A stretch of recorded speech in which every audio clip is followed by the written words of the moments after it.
Және одан бөлек енді мінезімді барлық затқа енді разбор жасап отыр ғой.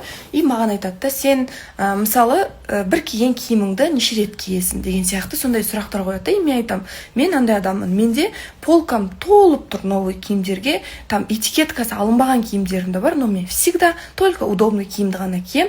100 сумкам бар шығар, бірақ сумканы ұстаймын всегда. И өмірде де сондайсың сен дейді. Сен только удобствоны таңдайтын адамсың, а наоборот, адам новинканы көру керек. Сен новинкадан қорқасың, сен рисктан қорқасың, риск жасап көр.